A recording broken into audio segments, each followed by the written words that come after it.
2. As we hit the Gunzu Barrett Gang, the freshman from Penn. Hip 3, William Shaughnessy, the freshman from Penn. Hip 4, Matthias Powell from Villanova, a freshman, whereas hip 5, Anthony Russo and Alex Roth, both juniors from Penn, wearing hips 6 and 7. Martin Barr, a junior from Villanova, in hip 8. Dylan Zuch from the University of Sciences, wears hip 9. And then who we expect to be our 3 pacers, Tim Dolan, Noah Carey, and Ryan Renkin, all Penn Quakers. They wear hips 10 through 12. And we've seen the teamwork play out very well over the last couple of distance races. And our trio, again, Dolan, Carey, and Renkin are out front.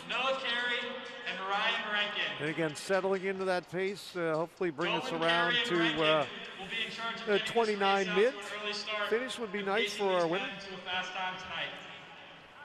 Yeah, we saw those 3 running a couple laps between the women's 5K and the men's 10K, just finding that pace as they hit it pretty much on the nose, 70.1 or 2. That must have been what they were going for. We saw them staring down the watches as they did a couple of warm-up laps. That's a pretty quick pace. That's around the pace that we saw in the 5K just about 30 minutes ago. There's some very accomplished runners in this field. We'll see, kind of expect probably that first Penn runner to drop off after a couple laps and the other 2 to keep pace. But at some point it will be left to these runners mid-pack to clip them off. It's 25 laps though, so they'll happily sit in there behind the pacers for as long as they can. All right, our 11 of our field of 12 in a nice big single file procession with Tim Dolan in charge right now. And I'm certain it has been quite a while since a 70-second 400 pace has been their target pace time, but you know, occasionally get some 10K work in. Exactly. And I'm certain when you know the head coach and the head coach says, hey, will you lead the 10K tonight? Sure, I can do that. And it looks like another one right on the money. That's 71.7, a little slower. Yeah. But as you said, they went out a little hot on that opening lap. Your first 2 laps in this one, 70 and 71. First kilometer at the end of the back straightaway. First of 10. We were talking earlier about keeping focus and being able to respond. This is a perfect scenario where it's okay to find yourself zoned out. You maybe even prefer that for a few laps here in the middle because it's 25. And if you think of the 25 in 200s and in 100s, it's going to feel even longer. You almost need to think of it more in cross-country terms where you're running 8K and 10K, albeit in different settings, so it's not quite as repetitive, but where you're thinking of it in miles and kilometers versus every quarter. Yeah, it was 2:57 through the first kilometer, and a good point you made about, let's say, a 10K cross-country race. If you're looking at the timing and scoring results, you'll see a runner move from 70th place to 35th in a matter of a kilometer. So if, as we're looking at this single file procession, you're 25 meters off the lead, normally that would be potentially a cause for alarm, but not here. You have a total of 25 laps to make your move and put yourself in position to win. And you know exactly where you are. The whole race can unfold in front of you, whereas in cross country, you know, maybe you really know the course, but if it's somewhere you're not as familiar with, you don't know exactly, okay, I have 3 laps versus 2 laps of distance left. It's a little bit more of a guessing game. Here, turn off the brain, lock in these 70, 71s as long as you can, stay on the train, and hopefully you got a coach out there, somebody will tell you if you need to change course, but right now it's about feeling as comfortable and relaxed and as easy through these early laps as physically possible, because it will get much harder as the night continues. All right, the first metric mile, 4:43. So again, right at that 70, 71 range. And again, after all, it's only 100 left-hand turns. If you looked at it that way, you really would go stir crazy, I think, during a 10K. I'm sure. So 4:43.5 2:75 for Tim Dolan. 43.75. And not to say that this is, I mean, 4:43 is a fast mile. There are a lot of high school athletes that work many months to be able to run a 4:43. So these guys, looks like they're jogging right now, and to them this could be a jog, but that's because they put in so much aerobic work that they can hang out at this threshold pace for 10 by 1K with very minimal rest, 12 by 1K with 30 seconds to a minute jog rest. They do those types of workouts to get ready for this situation where they just need to lock in. They also do the back end too, where they work the speed and they work the other direction, working tempo runs and long runs to build aerobic fitness and endurance. And there goes Tim Dolan telling, all right, it's my time is done. 2K coming up when they cross the start-finish line.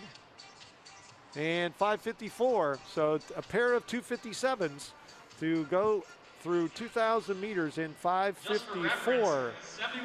And when they crossed at 1,600, it was just 2.7 seconds from first to the tail end of that lead pack. That mark would also put these So our group is now down to 9 and a couple meters of empty track back to the number 10 runner. It looks like he's trying to close that gap. And that's Matthias Powell, a freshman from Villanova. Presented by Toyota. First from the field, today's women's field athlete of the day is Ashley Anuva from Penn, who won the discus with a throw of 55.99 meters, placing her top 15 in the nation. And on the men's side, the field athlete of the day is Judy Ichiezo for Penn, who won the discus at 58.42 meters to sit top 10 in the nation. Couple guys I have my eye on. We mentioned Christian Holm Jensen. He's in third right now from Temple. Big, tall runner, physical runner in this field. Also of note is Haftu Strinsos. He's back in about 6th place in the white kit with navy shorts from Villanova. Doesn't have a 10K time on the books, but ran 23:05 at 8K to win the XC individual championship for the Big East, which was actually in March, so not too long ago. He's not separated from that cross-country fitness. Also ran a 13:47 5,000 at the Raleigh Relays. That's 7th best in Nova history, and dropped down 2 weeks ago to run 3:50 for 1,500 meters. So he's got some range and versatility. Another name to watch there in about, looks like 6th place, 7th place in the white kit. All right, 15 meters from first to ninth, and that actually a point you just made, or something you alluded to, was a mental note that I made on the drive out, was about all of the seasons just blending together and, you know, piling on top of each other, because you had the indoor season ending before the cross-country season ended, 3 days, the gap between those, and then obviously teams in warmer climates were already deep into their outdoor season, especially on the high school side. So there were, Virginia, I believe, was the state that had all three going at the same time, indoor, outdoor, and cross. Wow, I know in Delaware, the high school ranks, the indoor state championship track meet was in early March outside. Or you call it your winter track meet, if you will. Luckily, it was one of those warm days we had here on the East Coast, so it wasn't too rough for the athletes. But yeah, it's certainly a challenge. How do you structure your training? What do you focus on? I always felt like the cross-country and indoor track seasons ran up on each other a lot anyhow when you're finishing cross-country in maybe mid-November or early December, and then turning around and racing by late December in a lot of cases indoors, because your championship's only 2 months away in early March. And then you throw cross-country back into the middle of that between track seasons. And I'm certainly impressed when you see an athlete, not sure if you take time off or just keep rolling through after a cross-country race or two and then hit the track. It's interesting. It's kind of an interesting study too, training-wise. How does that cross-country training relate to the track, or if you focus more on your track style training, how did that transfer into your cross-country race? Well, a perfect example is, as you said, after the cross-country season, For the past several years, they've been going up to Boston University on the lightning fast indoor oval there and been running some crazy 5,000 meters. So especially for the ladies who have a 6K distance in cross country, they're going to go up there. And it's like, wow, I can dial up the intensity. No hills and no hills. Beautiful it's track. A shorter race. I said, you know, and they have thrown down some incredible 5K times, and the men also have gone up there. And then you go into a deep, hard training cycle because you already have maybe a qualifier for the indoor nationals in the first week of December. Yeah. All right, so we are clipping off the laps here. We're just about the 10:30 mark on the clock. As our field of 9, as they run right underneath us, we can hear the footfall. Kind of interesting. It's so quiet here at Franklin Field. You can hear 9 runners running right underneath you. We have, let's see, 6 Quakers, a pair of Wildcats, and an Owl in that lead pack. So that is our group of 9. It's the 2 Quakers, the Pacers, just both hanging in there. We mentioned before, first lap was 70, then they backed off to 271s, another 70 before our first Pacer dropped off. And since then, they've locked in 71s over the last 3 laps with Noah Carey in the lead. Ryan Rankin, you'd expect to do at least a lap or 2 beyond whatever Carey does, and then give way to the rest of the competitors to race it out. So they're hanging right in that, you know, around 30 minutes pace, 29, 30 to 30 minutes, if they keep on the 70-71 pace. And they reach the common start-finish line as Carey moves out into lane 2. His time as the leader is over. It will be 4,000 meters down, 6K to go. And it is 11:50, so they're at 5:54, I believe, at 2K, and they throw another 5:54 to 5:56 on top of that for an 11:50 through 4,000 meters. As Carey now moves to the back, I was and now about to he's say, I at don't the think he back of stepped the off. pack. He's still hanging on. He purposely let off the gas to let everybody by, and then he jumped back on the train.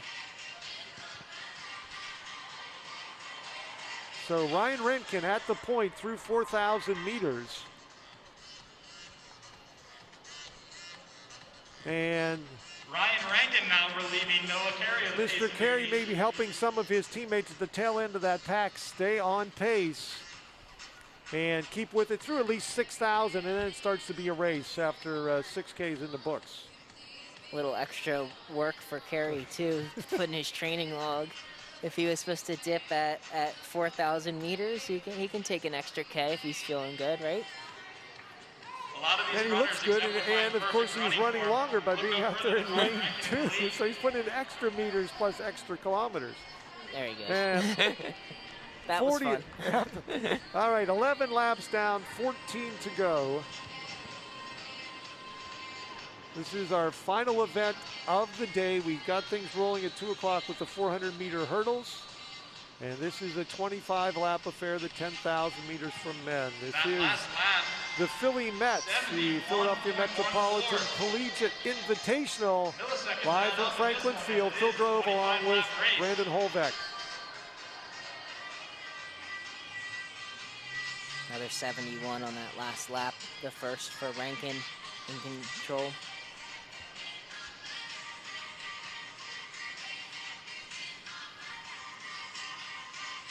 Ten of our original field of 12 still on the track, putting in 400-meter laps, but our core group of 8 right there on screen. Not a lot of movement so far. That's Holmes Jensen of Temple still leading the field. Russo closely behind and DeGane in third. But as mentioned, everyone is still there.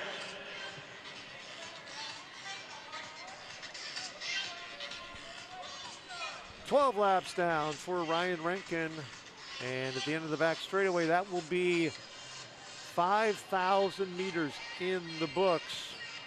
Another 71.1 second lap. So, like a metronome, he is just on task and knocking out those 400s. Coming up on 5,000 meters. Currently in second from Temple, Kristen Holm Jensen. Anthony Russo from Penn is in third. Through in 14:49. 14:49, so they're at sub 30 pace. 71 pace is 14:48. That would have put them 6th place in the open 5K if they just stepped off and caught it a night. Not too shabby. As we move into the second half of this race. Especially for your pacer, Rankin. You know, he put a sub 15 5K in just as the rabbit. Unfortunately, that won't show up in T-First, so you can get credit for it. But he has now stepped off, and it is down to a lead group of 4. 12 laps to go. Yeah, Strinza's kind of just stepping on it, knowing that pacer is ready to come off, and he's at least maintaining, if not accelerating, the pace from the 5,000 meter mark. And quickly now it's down to a trio, so they've broken up that lead group just a little more.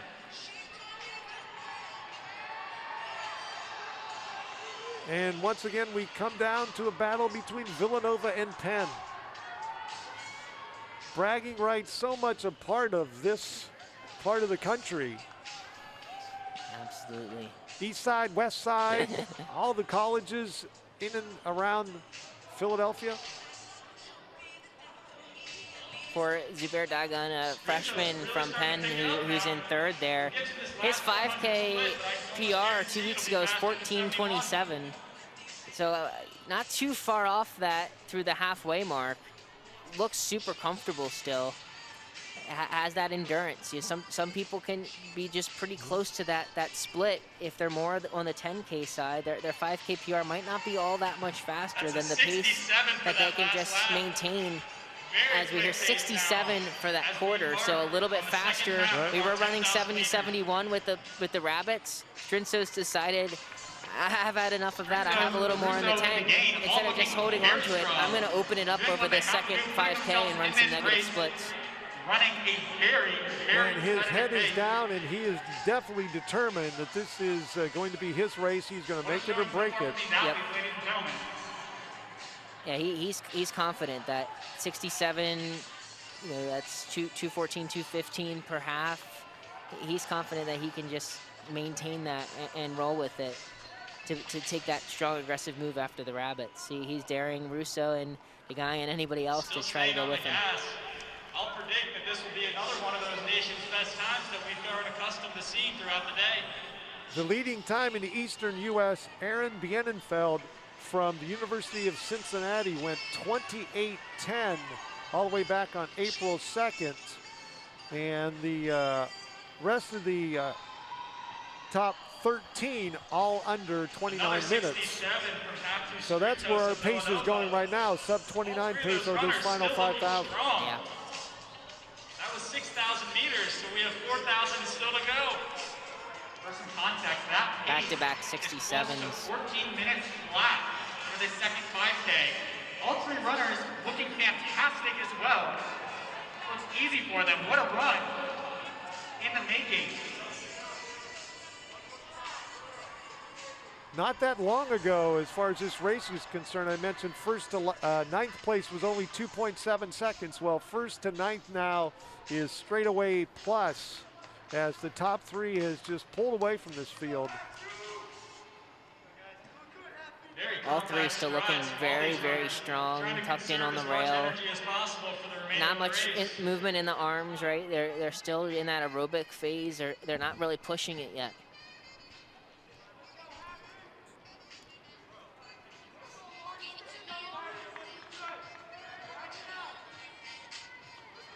But still 9 laps remaining. A lot can go right in 9 laps, a lot can go wrong over these next 9 laps. Another 67. Just dialed in. He is.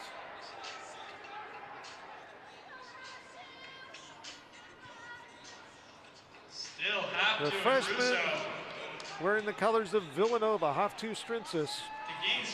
Through 6,400, 18:47. Again, the last 3 laps, all in the 67-second range. And I just was going to say, is that a chink in the armor of our number 3 runner? And it appears it is. And it's going to be a head-to-head 1-2 battle going on. You mentioned that earlier in the women's steeplechase about the head-to-head matchup, and this is what we're going to have over the final. Yeah, we had quite a head-to-head matchup in that one, with Emma Gee stumbling over a hurdle toward the end of the race and opening the door for Lydia Olivier of Villanova to take the win. Now it's Strintzos versus Russo. Russo's got a 8K PR from this past season, 23:40. Also ran back in 2019 at 10K and 30:13 in XC, but nothing on the track. For Strintzos, first time on the track as well, over 10,000 meters. But we mentioned a 13:47 5K just a couple weeks ago in North Carolina, and a big cross-country win at the beginning of the spring-winterish season in March. And Russo, you can just tell, just has drilled a hole through the back of Strintzos with his eyes. He is just glued into the back of that Villanova uniform. And he hasn't even lost a step. He's been right there on him. He's not on the shoulder. He's right behind him. And he's been right there since Strintzos made the move when we lost the Pacers and started on this 67 quarter pace. Russo has been dialed in right behind him. And Russo just enough distance away to avoid the big back kick from Strintzos, but other than that, he is right on him and right along the rail, not running an extra meter, because that could be the difference between first and second in this battle of the men's 10,000. In the Philly Mets track and field meet live on FloTrack. Another 67.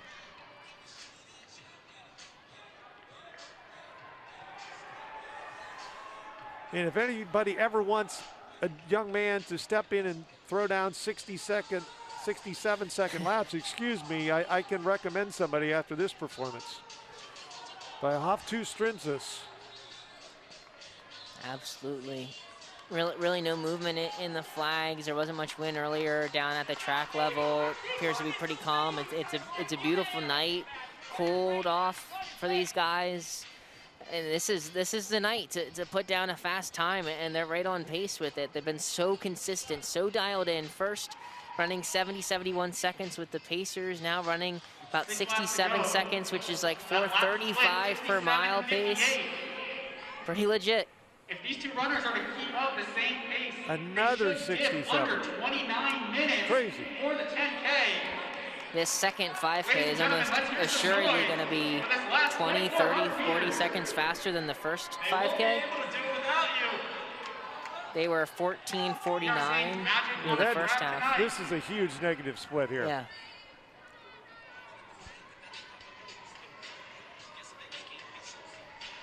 And I get a sense at least that they're not done. That they're not going to be running 67s the rest of the way. Somebody's going to have something in the low 60, high 50 range to finish this off. All right, coming up on 8,000 meters down. 5 laps remaining in this 10,000 meters. Strintzos and Russo. 23:18 with 2K to go. 67.8 again. Let's keep cheering them on. On pace for 28:58. These two runners putting on a show. Haftu Strintzos committed himself to a string of 67-second 400s 7 laps ago. Still dialed in. That last lap, 67, we've seen some consistency. Russo is still right there. From your leaders. The gap between the top 2 and 3rd place is now 25 seconds. And all of that between 6,400 and 8,000 meters.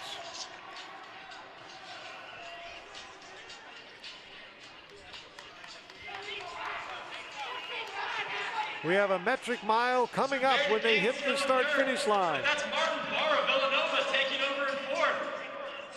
Holm Jensen right with him, still in 5th. 21 laps down, 4 to go.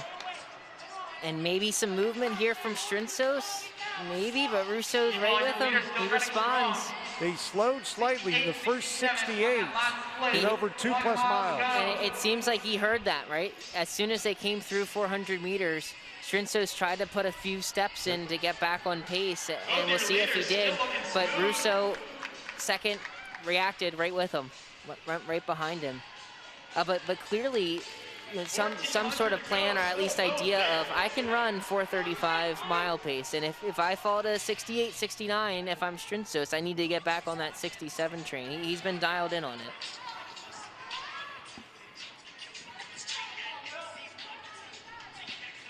A fantastic duel playing out here in the 10,000 meters at Franklin Field. This is what distance night is all about at the Penn Relays, and it's a special one-day event this year, but ladies and gentlemen, we're going to be back next year, hopefully with something grander and longer. Again, 29 minutes. Let's bring some energy. a 68-second another go-round for Haftu Strinsos. And Russo, of course, matching that. He has not moved from being a stride and a half behind. 10,000 meters. It's got to be getting so tough for these guys. They've been so dialed in, neither budging an inch. We've talked about it throughout the night, but Russo's really in the advantageous situation, being able to just sit behind Strinsos. Strinsos got a couple inches to block any wind if there's any. Russo's just been right on his heels, but Strinsos has dictated this race, and there is something to be said for that. He made the strong move. He's not relenting.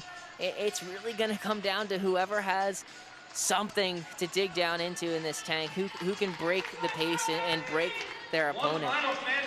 I mentioned a few moments ago there have been 13 athletes in the Eastern U.S. in Division I who have gone sub-29. We could be adding 2 more tonight. And they went through the 9,000 meter mark. Yeah, I mean, barring catastrophe, I think they'll be under. They need to run at least 2:15 to get under. They've been running 67 quarters, and you'd expect something at least faster on the last lap, if not each of these two. Another 68-second quarter. And there goes Russo with 6:50 remaining. His first move in. Strinsos is going with him. Strinsos is going to stay right in what Russo's spot was. He's staying right with him. What a battle between these two runners. Still a lot of race left. Coming up on lap traffic, and they're going to have to go to the outside to make this pass. Coming up on 500 meters remaining. They've gone almost 24 laps, battling it out over the last 10. Anthony Russo and Haftu Strinsos. Penn and Villanova coming up on the bell at Franklin Field. 27:50. A 66 puts them under 29. They just ran 67. This is it to break 29 minutes. Here goes Strinsos back in front. Russo made his move at the 6:50 mark.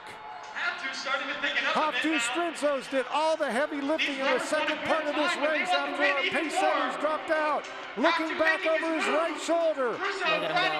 Russo does not have this last gear. It is Haftu Strinsos taking us to the line. Will both go under 29. Look at the arms and the extension in his legs. He's opened the stride to a complete other gear. That's the 1,500 meter speed that we talked about. Look at him go.